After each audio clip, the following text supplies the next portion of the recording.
आजच्या सत्राला आपण सुरुवात करूयात.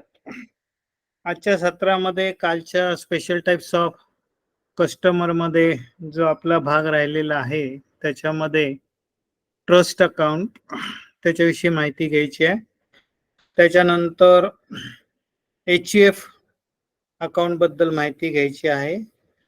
नंतर जॉईंट अकाउंट्स बद्दल माहिती घ्यायची आहे. त्याचमध्ये सर्व्हायव्हरशिप क्लॉज याचाही आपल्याला अभ्यास करायचा आहे.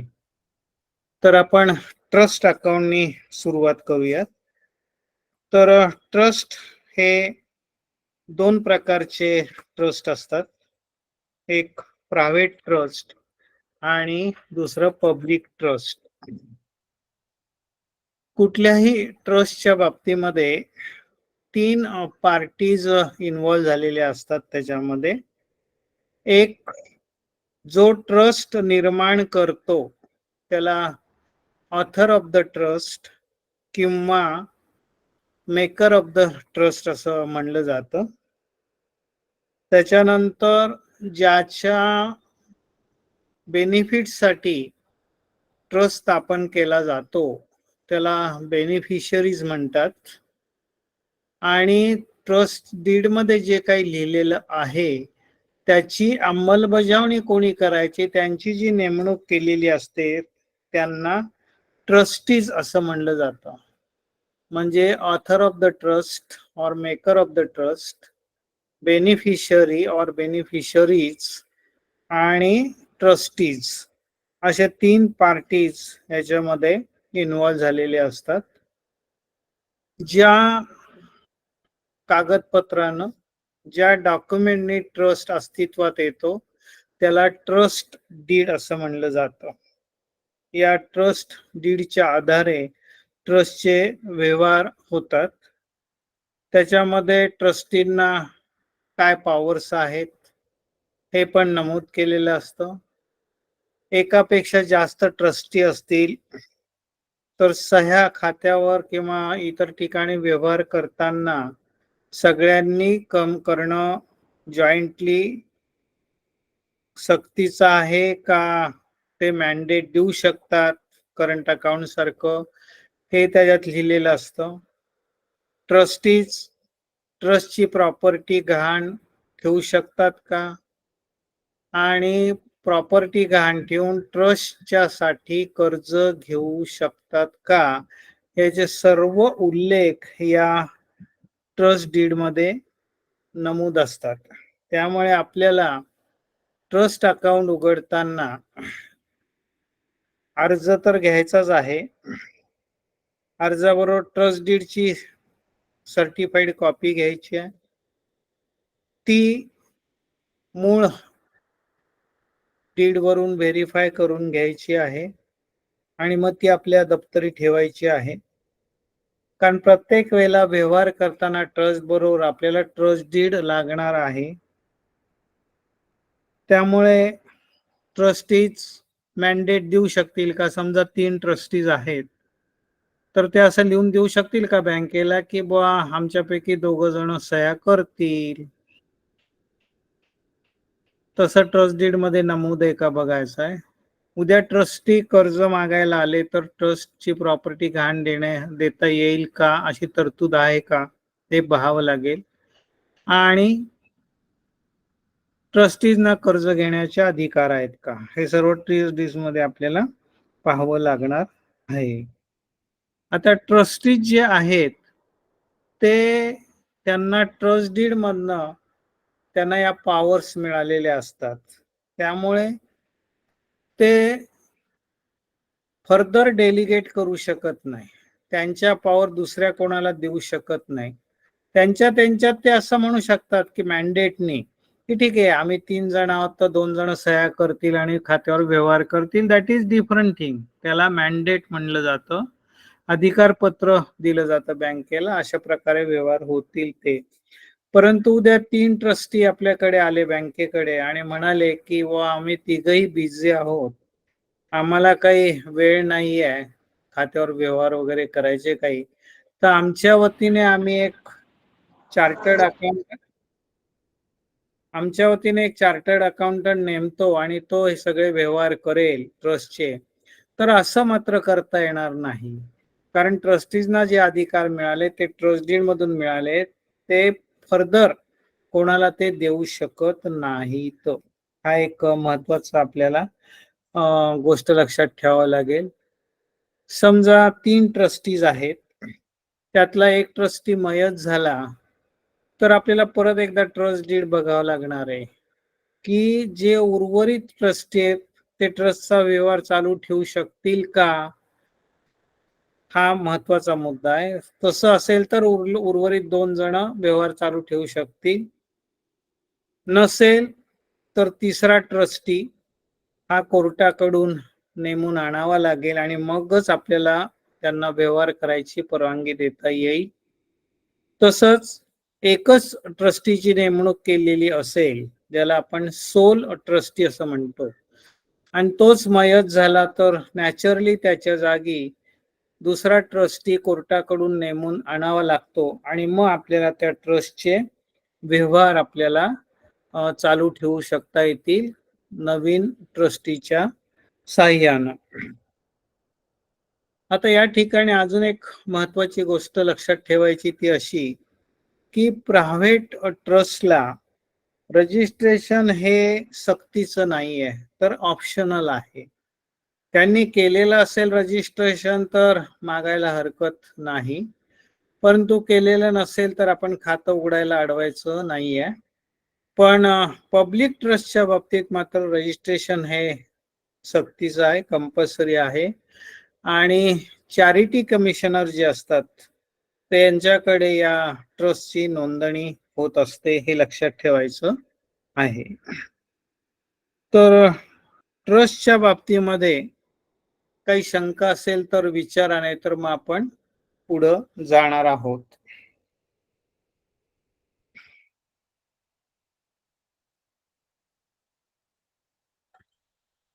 ट्रस्टच्या खातं उघडताना काय कागदपत्र घ्यायची, ते व्यवहार करताना काय गोष्टी आपण लक्षात ठेवल्या पाहिजे, याचा आता आपण चर्चा केलेली आहे. कोणाला काही शंका नाही असं गृहीत धरून मी आता पुढे जात आहे. आपल्याला पुढच्या अकाउंटची जी माहिती पाहिजे आहे ती आहे HUF अकाउंटची. HUF म्हणजे आपल्या सर्वांना माहिती आहे, हिंदू अनडिवायडेड फॅमिली. आता माझ्या पुढे प्रश्न असा आहे, म्हणजे 2-4 प्रश्न असे आहेत या बाबतीत, की HUF हे कोण फॉर्म करू शकतो?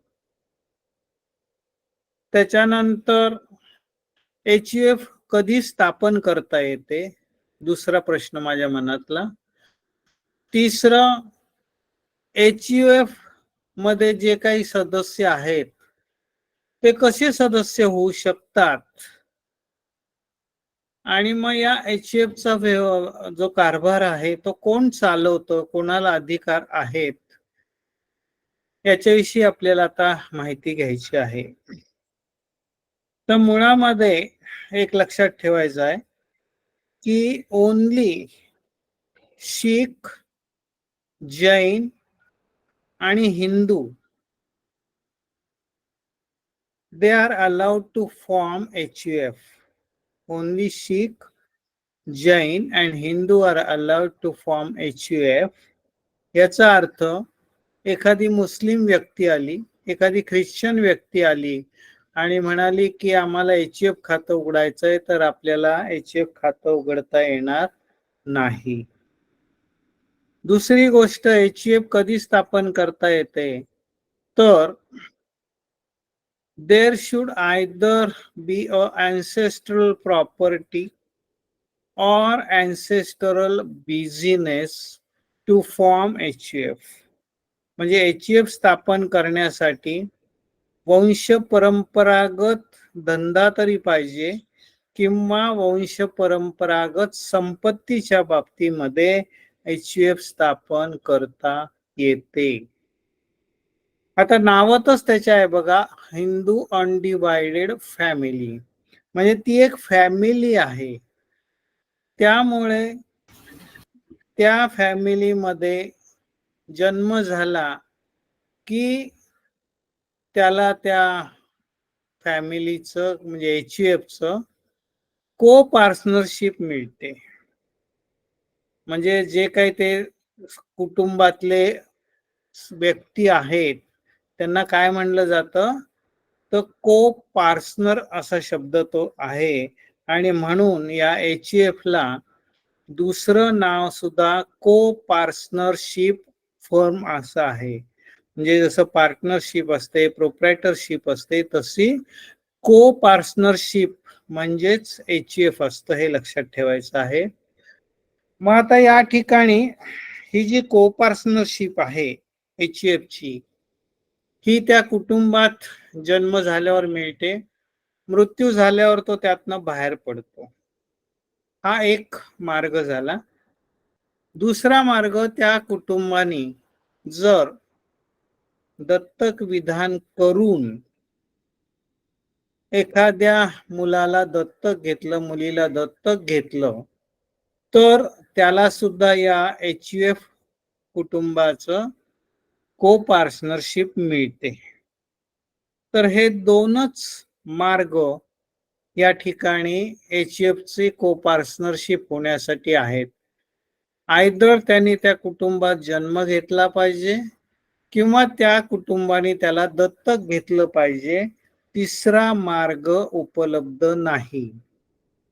म्हणजे एखाद्या HUF फॅमिलीमध्ये एखाद्या मेल को पार्टनरचं लग्न झालं, तर त्याची बायको त्या कुटुंबात येईल, त्या कुटुंबात प्रवेश करेल, पण ती को पार्टनर नसणार आहे. कारण त्या कुटुंबात तिचा जन्म झालेला नाही किंवा तिला दत्तकही घेतले नाही, तर तिला लग्न करून आणलेलं आहे.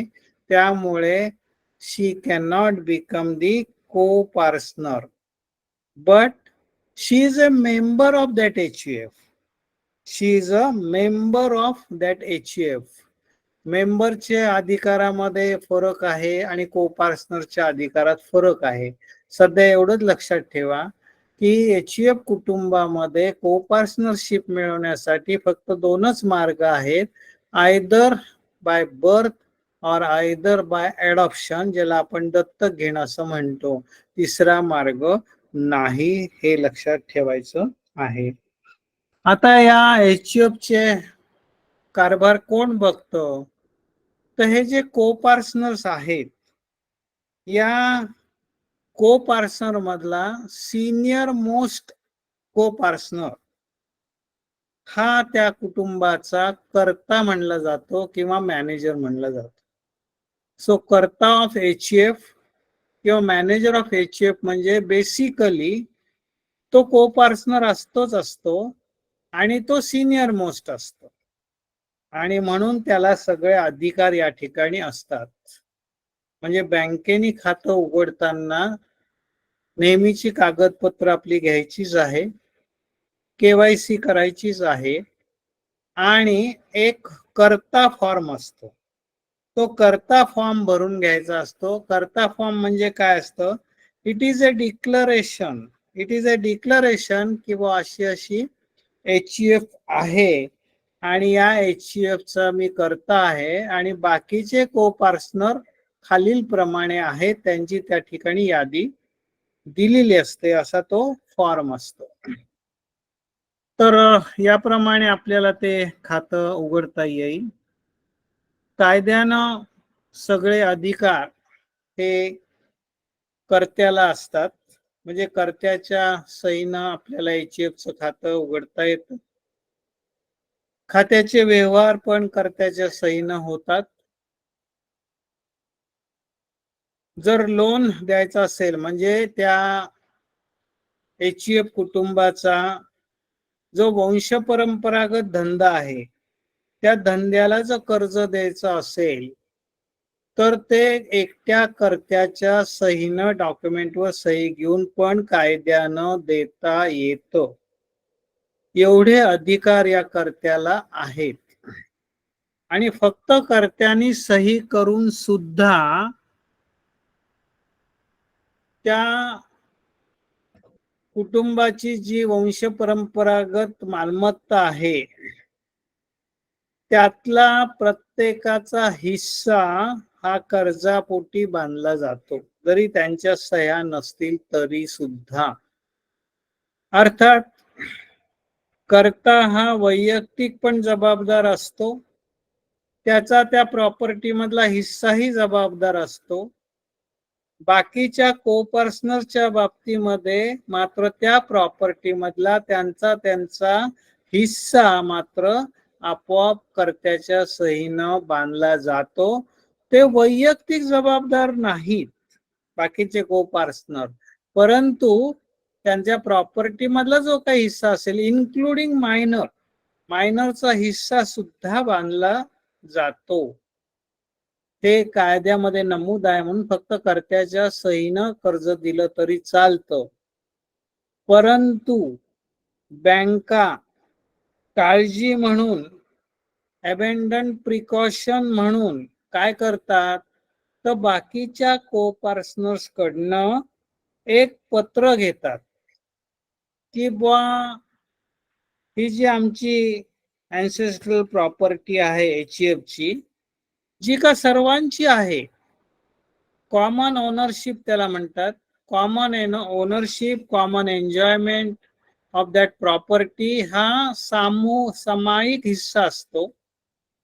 तर ती प्रॉपर्टी गहाण ठेवून आमच्या वंशपरंपरागत धंद्याला कर्त्याच्या सहीने तुम्ही कर्ज देता आहात, ही गोष्ट आम्हाला माहीत आहे आणि या गोष्टीस आमची मान्यता आहे, अशा प्रकारचं एक पत्र बँक घेते आणि आपल्या रेकॉर्डवर ठेवते, का की नंतर पुढे जाऊन काही आपसातले वाद निर्माण होऊ नयेत आणि ते आपल्यापर्यंत येऊ नये, आपल्या वसुलीला काही बाधा येऊ नये म्हणून साठी.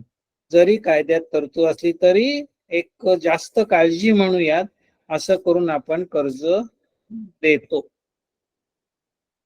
दुसरं, कर्त्याला अधिकार किती असतात, तर समजा आपल्याकडे HF खातं आहे आणि कर्त्याच्या सहीने एक चेक लागलेला आहे. दुसरा एक कोपार्टनर जो का सिनियर मोस्ट नाही आहे पण सिनियर आहे, आणि तो आला आणि आपल्याला सांगायला लागला की बुवा या चेकचं तुम्ही पेमेंट करू नका, या चेकचं पेमेंट स्टॉप पेमेंट करा, तर आपल्याला त्याचं ऐकता येणार नाही, अनलेस तो जो कर्ता आहे त्या कर्त्याने आपल्याला सांगितल्याशिवाय बँकेला लेखी आपण त्या चेकचं पेमेंट स्टॉप करू शकणार नाही, इतके अधिकार या कर्त्याला असतात. आता याच्यामध्ये समजा कर्ता मयत झाला किंवा तो वेडा झाला, त्याच्यामुळे तो कायद्यानं सक्षम राहिला नाही, किंवा नादार झाला त्यामुळे कायद्यानं सक्षम राहिला नाही, तर जो नेक्स्ट सिनियर मोस्ट पर्सन असेल, कोपार्टनर असेल, ही बिकम्स द कर्ता ऑटोमॅटिकली आणि HF अकाउंट चालू राहतो, HF फर्म चालू राहते, ती बंद होत नसते. तर HF च्या बाबतीमध्ये हे महत्वाचे मुद्दे या ठिकाणी आहेत. तर हे आपल्याला लक्षात ठेवून त्यांच्याशी व्यवहार करावे लागतात. तर HF बद्दल काही शंका विचारायची असेल तर किंवा अडचण विचारायची असेल तर जरूर विचारा, कारण महत्वाची एंटिटी आहे. असे अकाउंट बँकेकडे उघडले जातात, इव्हन PDCC पण उघडले जातात.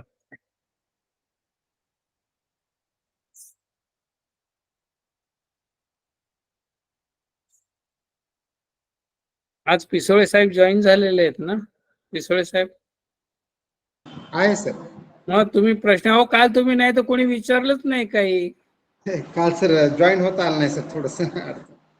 बर बर, तुम्ही आता कधी जॉईन झाला, मग हे ऐकलं का? HF ची माहिती 10 मिनिट लेट झालो सर, थोडं 10 मिनिट. पण HF ची माहिती ऐकली का मग? हो ऐकली सर. हो. काही शंका, काही असं वाटतंय काही विचारावं? एक शंका आहे सर मला, ते जे खातं ओपन ऑथराइज आहेत आपण जे म्हणतो आंतरजातीय जो युवा करून जी फॅमिली असते त्या फॅमिलीसाठी आहे नाही नाही नाही नाही हा हा मी काय सांगितलं तुम्हाला, ओनली शीख, जैन और Hindu these communities are allowed to open the HF account. याचा अर्थ काय, मुस्लिम नाही, ख्रिश्चन नाही, ज्यू नाही, बरं का. तर या 3 कम्युनिटीज आहेत, यांनाच HF फॉर्म करता येते. तिन्हीच्या अंतर्गत मध्ये का व्यक्तिगत सर? मला काय काय म्हणजे त्या तिघांच्या अंतर्गत मध्ये ओपन करू शकतात ना खातं? नाही नाही नाही, फक्त शीखच असतील किंवा जैन असतील किंवा फक्त हिंदू असतील असे, म्हणजे नॉट दिस, म्हणजे या 3 प्रकारच्या कम्युनिटी असं मला म्हणायचंय. ते एकत्र आले पाहिजे असं नाहीये. हे कसं आहे माहितीये का, दिस इज कायद्याने स्थापन होते, पार्टनरशिप सारखं नाही बघा. पार्टनरशिपला कसं आहे, 4 पार्टनर एकत्र येतात आणि ते पार्टनरशिप तयार करतात, तसं इथं होत नाही, ही कायद्यानं तयार होते. Okay okay sir.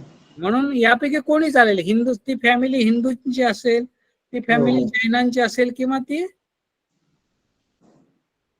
तिसरी शीख लोकांची असेल, बरोबर. आणि मुख्य ते लक्षात ठेवायचं, कर्त्याचे अधिकार को पार्टनर्सला काही अधिकार नाहीत. म्हणजे आता याच्यावरून मला एक प्रश्न विचारावासा वाटतो बरं का. त्या प्रश्नाचं तुम्हाला उत्तर जर बरोबर आलं ना, तर तुमची कन्सेप्ट क्लिअर झाली आहे, मला सुद्धा कळलं आणि तुम्हालाही कळेल आपल्याला कळलंय म्हणून. तर प्रश्न असा आहे बघा, चालेल ना प्रश्न विचारला तर? विचारा.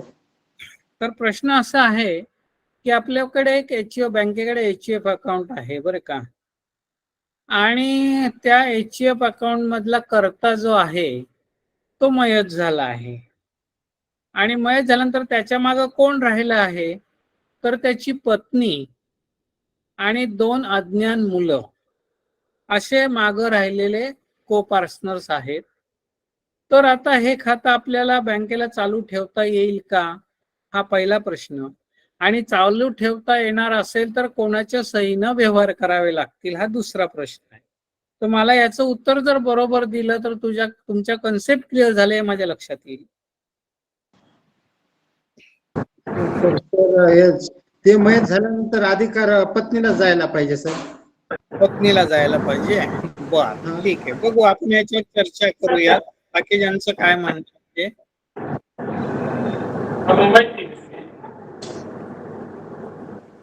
येस, अजून कोणाचं काय म्हणणं?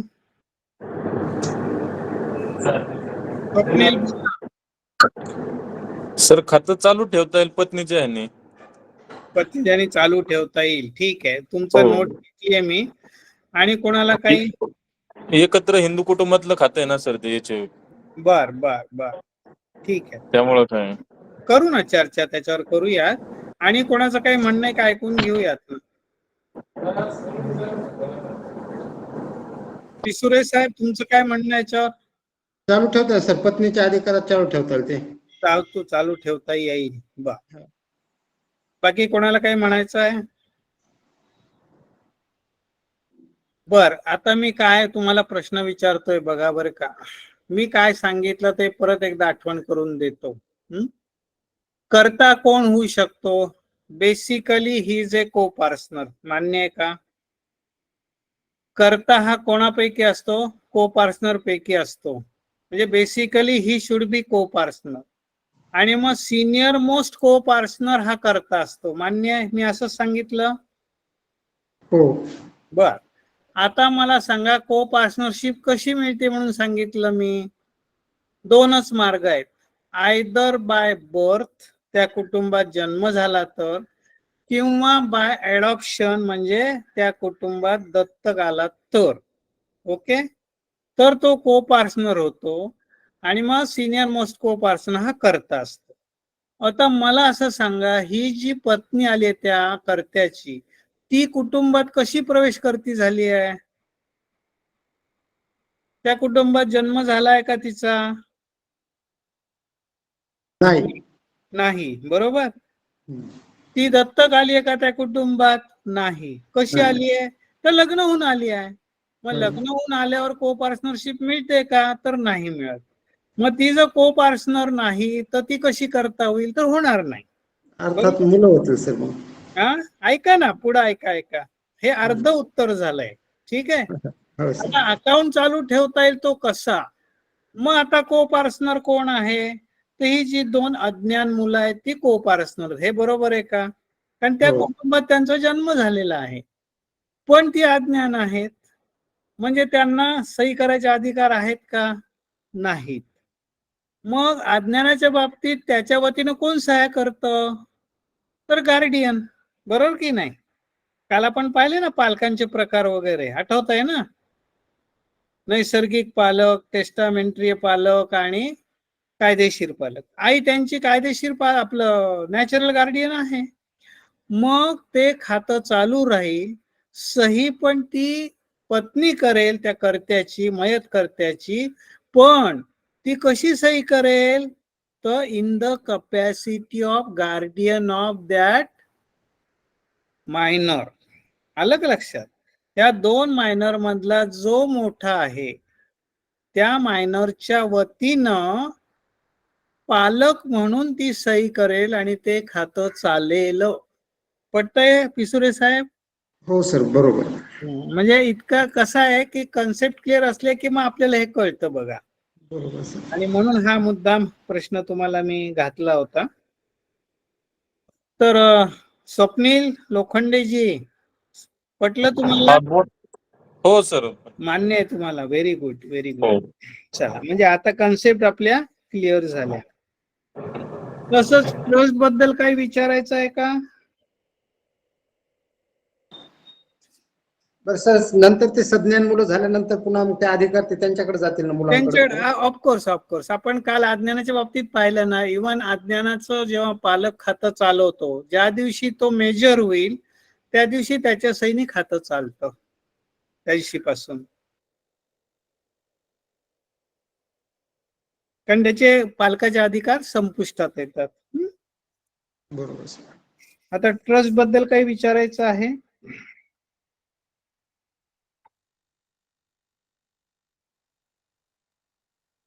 वाबळे साहेब आता फ्रेश झालेले आहेत चहा पिऊन, विचारा काहीतरी प्रश्न. वाबळे साहेब फ्रेश झाला की नाही? ऐकत नाही, मायक्रोफोन म्यूट आहे तुमचा. हो, आमचा टी ब्रेक झाला आता. टी चहा ब्रेक घ्यायला या म्हणलं. आम्हालाही चहा पाठवून दे इकडे. हो, या ना सर चहा घ्यायला. बर चालेल. तर जाऊयात पुढे आता आपण. तर आपले special types of bank customer हा भाग आपण इथं संपवलेला आहे. आता मला जायचं आहे जॉईंट अकाउंट कडे, बरं का. संयुक्त खाते ज्याला आपण मराठीमध्ये म्हणतो.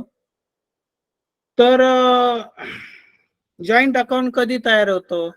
तर 2 किंवा अधिक व्यक्ती एकत्र येतात, आपल्याकडे खातं उघडतात. म्हणजे मिनिमम 2 लागतातच, बरोबर. तर 2 किंवा अधिक व्यक्ती एकत्र येऊन आपल्याकडे खातं उघडतात, तेव्हा त्या खात्याला आपण संयुक्त खातं म्हणतो, जॉईंट अकाउंट असं म्हणतो. सर, अधिकला काही लिमिट आहे का? अधिकचे नाही, म्हणजे किती मिनिमम 2 पाहिजे, मॅक्सिमम किती पाहिजे असं कायद्यात काही बंधन नाही, बरं का. Okay sir. परंतु तुम्ही भारतात काही काळजी करू नका, आपल्याकडे जास्त टाळकी एकत्र येणार नाहीत. आपल्या हाऊसिंग सोसायटीचं उदाहरण बघा, 5-15 लोक असतात तरी त्यांचे तोंड 10 दिशेला असतात. त्याच्यामुळे तसं काही होणार नाही. त्यामुळे नॉर्मली माझ्या पाहण्यामध्ये 2, 3, 4, 5 पर्यंतच आतापर्यंत जॉईंट अकाउंट मी पाहण्यात आलेले माझ्या गेल्या 45 वर्षामध्ये आहेत, बरं का. पण कायद्याने असं काही बंधन नाही आहे. आता हे जॉईंट खातं उघडताना सर्वांनी एकत्र यावं लागतं, सगळ्यांनी आपला फॉर्म भरावा लागतो, सगळ्यांनी सह्या कराव्या लागतात, बरं का. तसंच खातं बंद करताना सुद्धा सगळ्यांच्या सह्या आपल्याला लागतात, कारण सगळ्यांच्या सहीशिवाय आपण खातं बंद करू शकणार नाही. आता या खात्यात जे व्यवहार होणार आहेत त्याला आपण त्यांच्याकडनं मॅन्डेट घेतो व त्यांच्याकडनं अधिकार पत्र घेतो की या खात्याचे व्यवहार कोण करणारे, कसे करणारे. आता याचे प्रकार किती आहेत बघूयात आपण.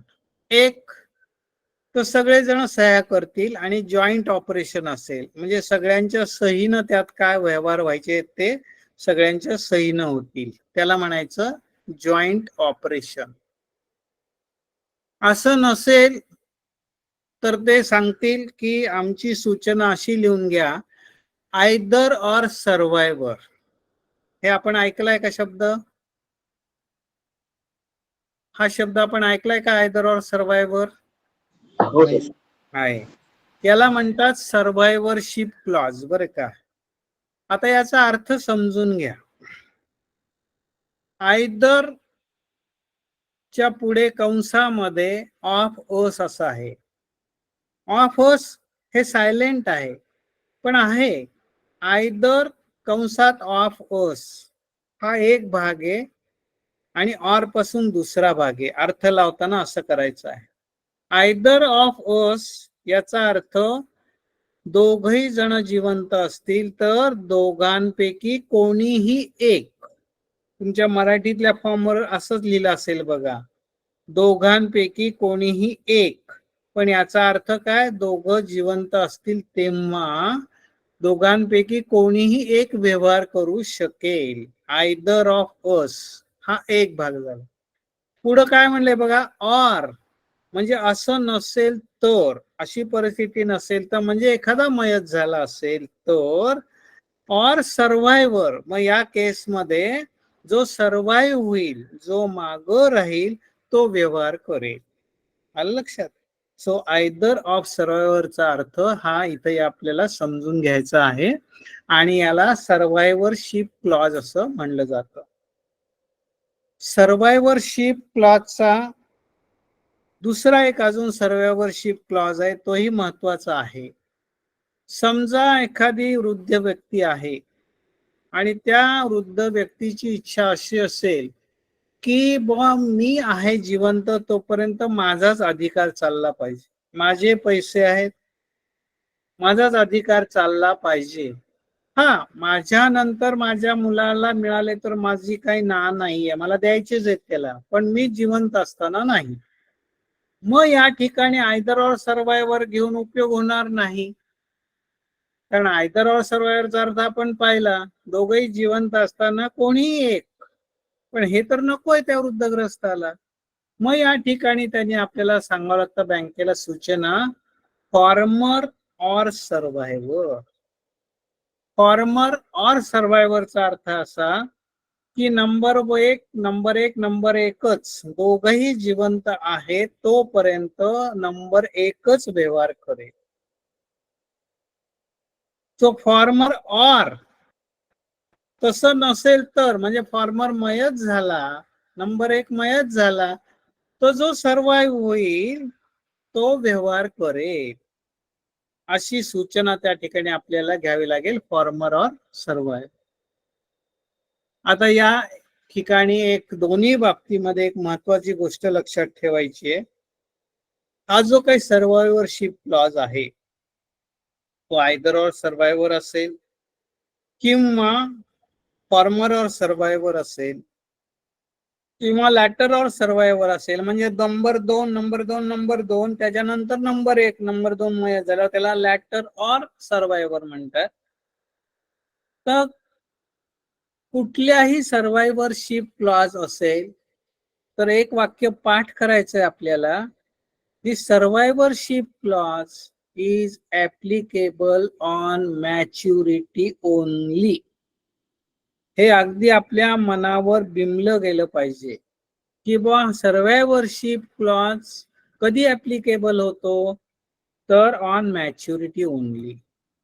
आता इथं बघा, सेव्हिंग अकाउंटला काही मॅच्युरिटी नसते, त्यामुळे सेव्हिंग अकाउंटला तो कधी म्हणजे मयत झालं की लागू होतो. पण फिक्स डिपॉझिट आहे, मुदत ठेव खाता आहे, त्याला ठराविक मुदत आहे, त्याला मॅच्युरिटी पिरियड आहे, म्हणजे मग एफडीच्या बाबतीमध्ये आपल्याला जास्त विचार या ठिकाणी करावा लागेल. आता समजा ए आणि बी अशी आपल्याकडे एफडी आहे समजा, आणि त्याच्यावर आयदर ऑर सर्वायवर लिहिलेला आहे, सूचना दिलेली आहे.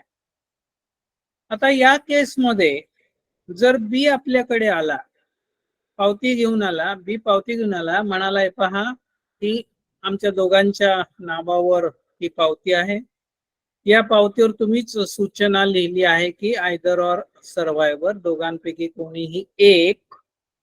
तर मी आता आलेलो आहे, मला याचं तुम्ही या पावतीचं मला मुदतपूर्व पेमेंट द्या. किंवा तुम्ही म्हणला मुदतपूर्व नाही बा सध्या नका घेऊ, आमचं डिपॉझिट राहू द्या, तर तो म्हणतो मला याच्यावर कर्ज द्या. मग तर आपण देऊ शकू का? तुमच्याकडनं कॉन्ट्रीब्युशन मला अपेक्षित आहे.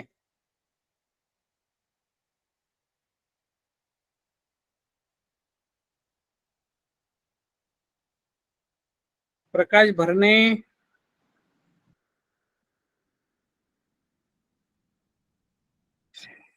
विजय वाकळे, कोणीतरी बोला रे. सॉरी सर, एक वेळेस प्रश्न रिपीट कराल का?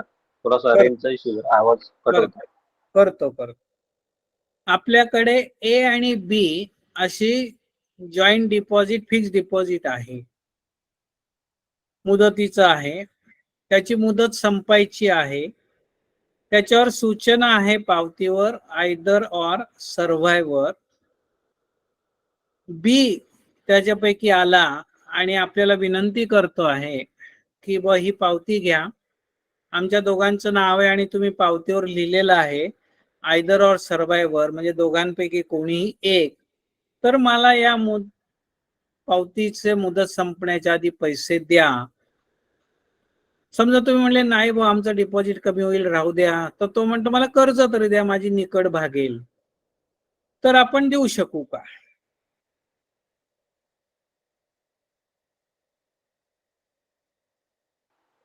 मला वाटतं सर, कर्ज घेताना दोन्ही व्यक्ती ह्या हजर असल्या पाहिजेत.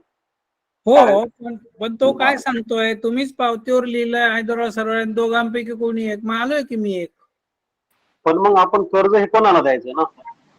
हा, दोघांपैकी कोणा आपण हे कर्ज पावतीवर देणार बरोबर, परंतु आयदर आणि सर्वांवर मला असं वाटतं की ते पावतीशी रिलेटेड असलेल्या ट्रान्झॅक्शन वरतीच फक्त आपण आयदर आणि सर्वांवर या गोष्टी लागू करू शकतो ना.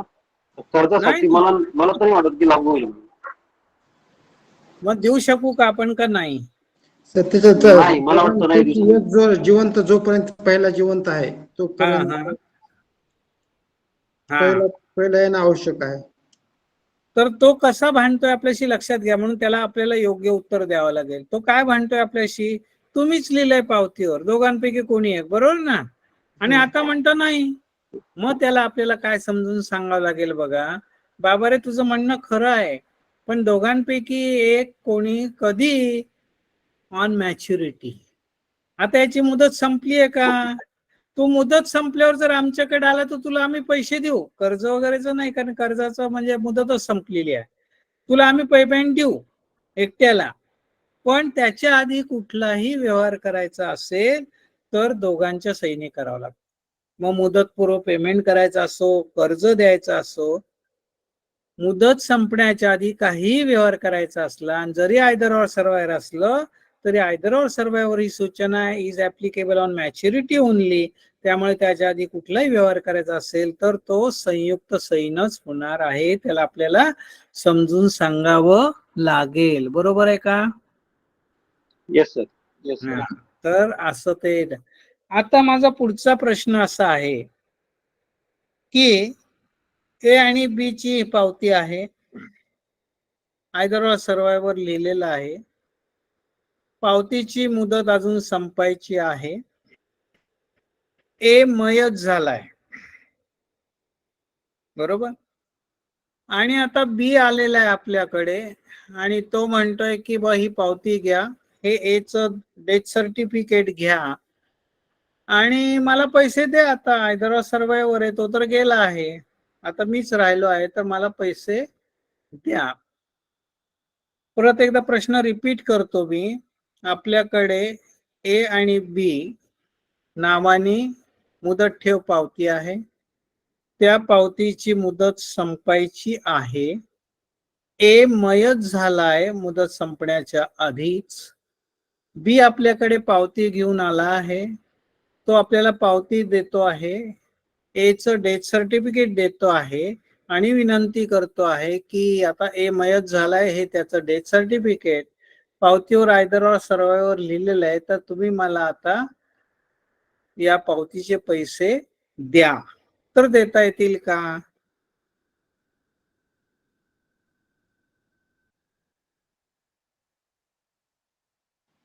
सर इथे नॉमिनीचा विचार करावा लागेल का? नाही नाही नाही नाही, नॉमिनीचा विचार इथं नाही करावा लागणार. त्याचं कारण तुम्हाला आता आपण नॉमिनेशन जेव्हा शिकू तेव्हा सांगेल. आता त्या आधी फक्त एक वाक्य सांगतो. नॉमिनीचे अधिकार हे डिपॉझिटर किंवा अनेक डिपॉझिटर असेल तर सर्व डिपॉझिटर मयत झाल्यावरच निर्माण होतात, त्याच्या आधी नाही.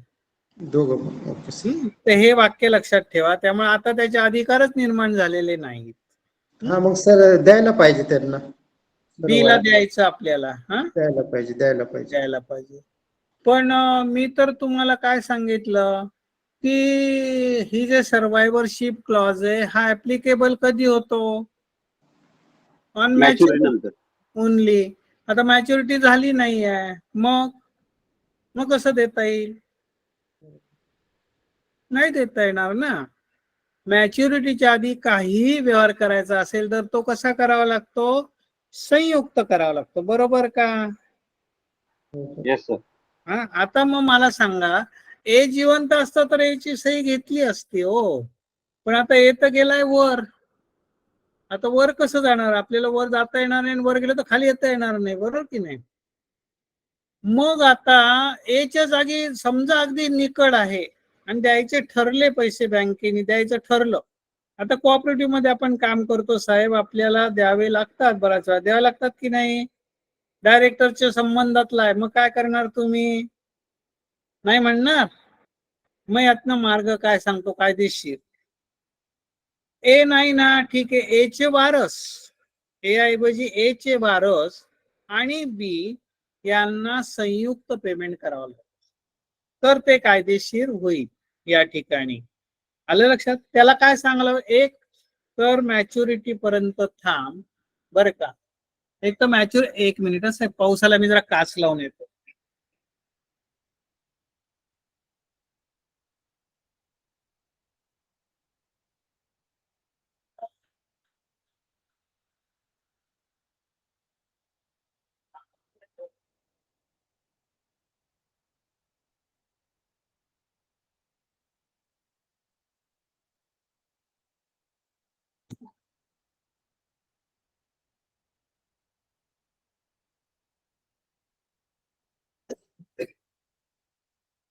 सॉरी, जोरात पाऊस आलाय, घरात येत होता.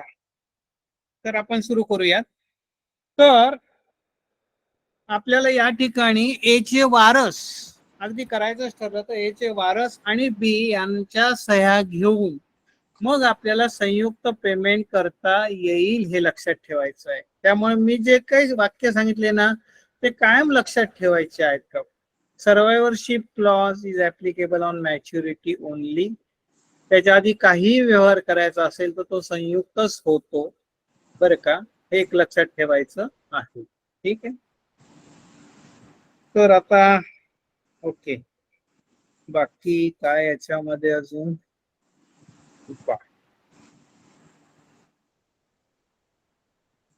तर या जॉईंट खात्याबद्दल काही शंका, काही विचारायचं आहे? येस, पिसोरे साहेब समजतायत सगळ्या कन्सेप्ट? हो सर, समजतात. हो. बर, विजय सर काही विचारायचं आहे तुम्हाला? नाही सर, नाही. बर, या कन्सेप्ट लक्षात ठेवा आणि ही वाक्य मी जे सांगतो ना ती फार महत्वाची, ती आपल्या लक्षात असली पाहिजेत. आता आपल्याला special types of bank customer आणि ऑपरेशन्स इन द अकाउंट हे आपण बघितलं. आता याच्या ऑपरेशन्स मध्ये दुसरी एक गोष्ट लक्षात ठेवायची. बऱ्याच वेळा आपल्याकडे तुमच्याकडे आहे की नाही मला माहित नाही, पण पॉवर ऑफ अटॉर्नी दिली जाते बघा खात्याच्यावर. समजा मी एक 6 महिन्यासाठी विदेशाला चाललोय समजा मुलाकडे, बरं का? आता 6 महिने मी भारतात नाही तर मी कोणाला तरी अधिकार देईल ना माझं बँक खातं चालवण्याचे. मग ते कसे दिले जातात? तर पॉवर ऑफ अटॉर्नी द्वारा ते दिले जातात. पॉवर ऑफ अटॉर्नी केली जाते, ती नोटराईज केली जाते किंवा रजिस्टर केली जाते आणि त्याद्वारे ज्याला तुम्ही अधिकार दिले आहेत त्याला अटॉर्नी असं म्हणतात, तो त्या खात्यांवर व्यवहार करू शकतो. तर पॉवर ऑफ अटॉर्नी तर्फे जेव्हा व्यवहार केले जातात तेव्हा काही गोष्टी आपल्याला लक्षात ठेवायच्या आहेत. या ठिकाणी 2 प्रकारच्या पॉवर ऑफ अटॉर्नीज असतात.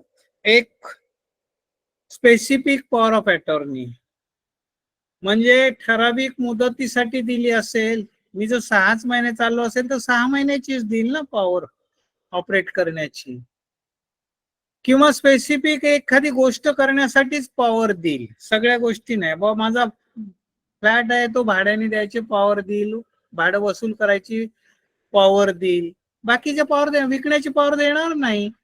So specific power of attorney म्हणजे विशिष्ट कारणासाठी आणि किंवा विशिष्ट मुदतीसाठी दिलेली पॉवर ऑफ अटॉर्नी. असं काही नसेल तर ती जनरल पॉवर ऑफ अटॉर्नी असते. अशा 2 प्रकारच्या पॉवर ऑफ अटॉर्नी असतात. जर ती ठराविक मुदतीसाठी दिली असेल तर मुदत संपली तर ती आपोआप रद्द होते. तसं नसेल तर समजा ज्याने दिली आहे तो मयत झाला तर आपोआप रद्द होते, कारण ज्याने दिलाय अधिकार तोच मयत झाला तर ते अधिकार शिल्लक राहत नाहीत, त्यामुळे ती रद्द होते. किंवा ज्याला दिली आहे जो अटॉर्नी आहे त्या मयत झाला तर नॅचरली ते बाद होते. किंवा ज्याने दिली पॉवर ऑफ अटॉर्नी त्याचा विश्वास नाही राहिला ज्याला दिले पॉवर त्याला, तर तो ती माघारी घेऊ शकतो. त्याला रिव्होक करणे म्हणतात. पॉवर ऑफ अटॉर्नी रिव्होक करणे, माघारी घेणे, त्याच्यासाठी त्याला नोटीस द्यावी लागते. लक्षात ठेवा, म्हणजे ज्याला दिली आहे त्याला नोटीस द्यायची आणि एक जाहीर नोटीस सुद्धा द्यावी लागते पेपरमध्ये, आणि मग ते त्याच्या पॉवर्स रद्द होतात. हे लक्षात ठेवायचं आहे. नाही ती काही यावश्चंद्र दिवाकरो पॉवर दिलेली नसते. तर पॉवर ऑफ अटॉर्नी बद्दल एवढ्या गोष्टी आपल्याला महत्वाच्या आहेत. त्याच्यानंतर बऱ्याच वेळा खात्यामध्ये अटॅचमेंट ऑर्डर येतात बघा. जीएसटीची असेल, इन्कम टॅक्सची असेल, कोर्टाची वेगळी असते. तर अटॅचमेंट ऑर्डर येत असतात. तर एक मिनिट, परत समोरून पण यायला लागलाय पाऊस. हा, एक मिनिट.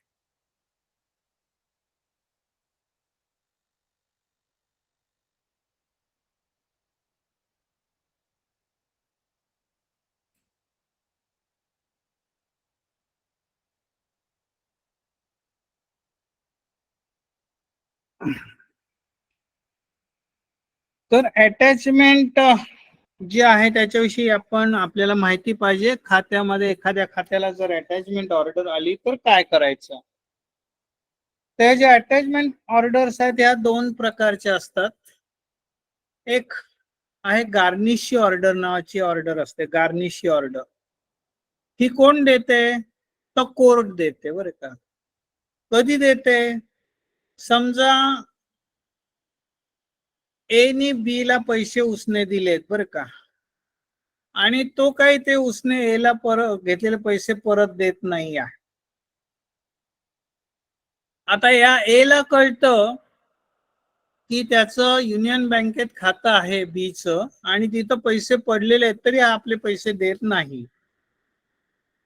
हा जर त्या युनियन बँकेच्या मॅनेजरकडे गेला, ए जो आहे आपला, आणि त्या मॅनेजरला म्हणला अहो त्या बी ला मी पैसे उसने दिले तो माझे परत देत नाही, तुमच्याकडे या बीचं खातं आहे जरा त्याला डेबिट टाकून मला माझे पैसे वसूल करून दिले तर बरं होईल.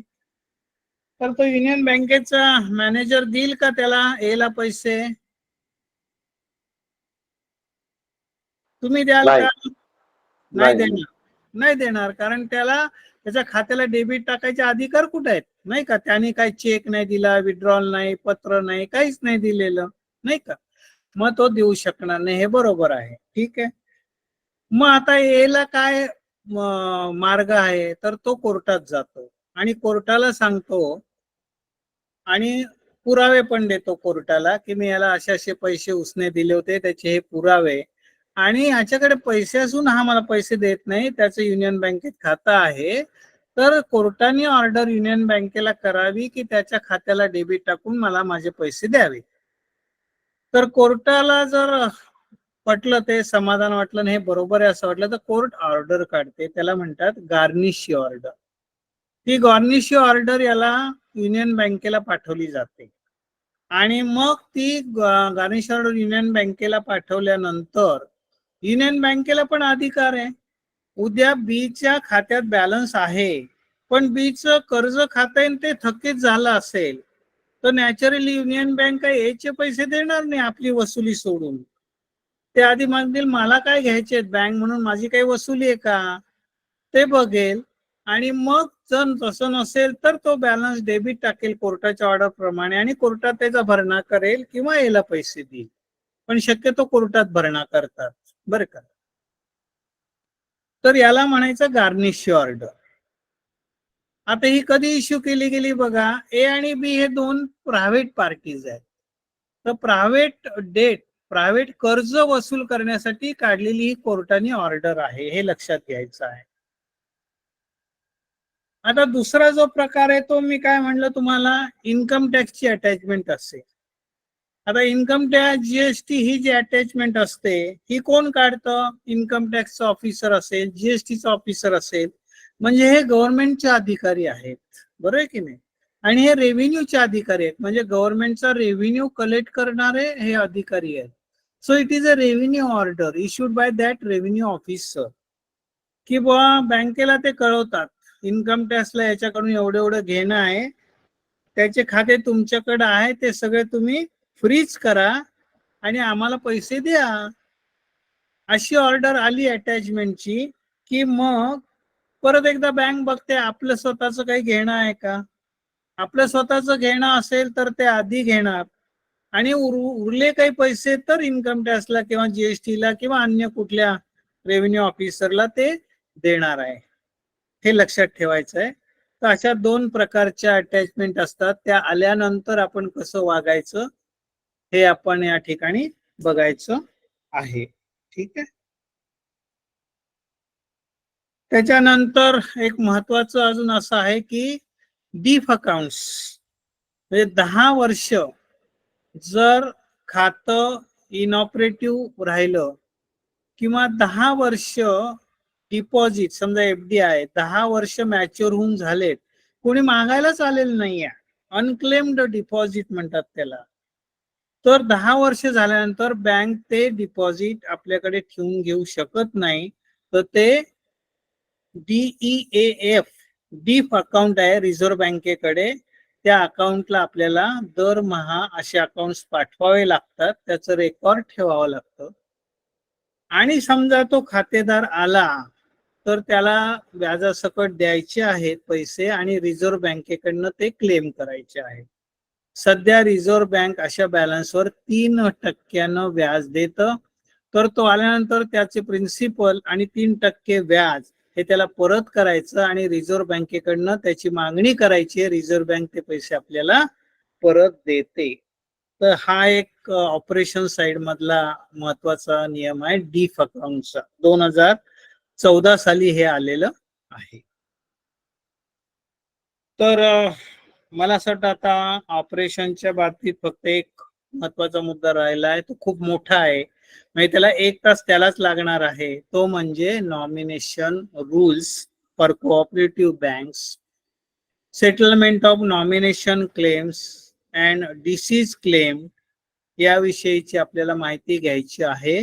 म्हणजे ऑपरेशन साइड आपली डिपॉझिटच्या बाबतीतची केवायसी सोडून पूर्ण होईल. तर याला 1 तास मिनिमम लागेल, तर आपण ते पुढच्या सत्रामध्ये कव्हर करणार आहोत, कारण आजचा वेळ आपला संपलेला आहे. तर आता काही आज आपण जेवढी चर्चा केली त्याच्याबद्दल काही विचारायचं असेल तर विचारा, नाहीतर मग आपण थांबूया.